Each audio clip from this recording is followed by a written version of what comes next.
Today, we're stepping back into the 1860s, not just into the battlefields, but into the hands of the soldiers who fought on both sides. Let's talk about the guns of the Civil War, tools that shaped the outcome of battles and defined the experience of war itself. At the start of the war, many of you, Union or Confederate, would have carried smoothbore muskets like the model 1842 Springfield. Accurate? Hardly. Deadly? Only if you were close. They fired round balls or buck and ball cartridges, effective at a mere 100 yards. One Union officer once quipped, "In the hands of a nervous recruit, a smoothbore musket could do as much damage to the clouds as the enemy." But as the war progressed, the rifled musket changed everything. The Springfield Model 1861, carried by many of you in blue, and the Enfield Pattern 1853, favored by some in gray, used the mini ball. This conical bullet, combined with rifling, turned your muskets into precision tools. Suddenly, 500 yards wasn't just a stretch, it was a deadly range. Infantry tactics had to evolve. The days of bold, open charges, well, they became deadly gambles. For those of you on horseback, let's not forget the Spencer repeating rifle. Cavalrymen in blue could fire 7 shots without reloading, a luxury that left Confederate soldiers shaking their heads.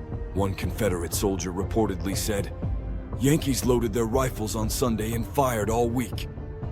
And for the rest of you in gray, Southern ingenuity came through when resources were scarce. You scavenged weapons, modified rifles, and made do. Some of you carried the Richmond rifle, a copy of the Union's Springfield. As one Confederate officer joked, "Our best supply depot is the Yankee retreat." Pistols played their part too.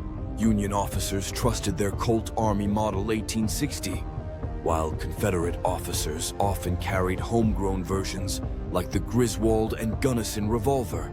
They weren't just weapons, they were badges of authority. Now, let's talk about sharpshooters.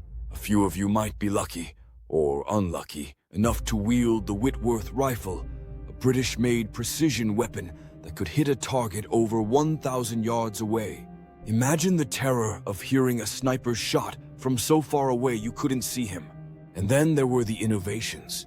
How many of you have seen a Gatling gun? Rare in this war, but its rapid-fire capability gave a glimpse into the future of warfare. But for all this firepower, let's not forget what it cost you.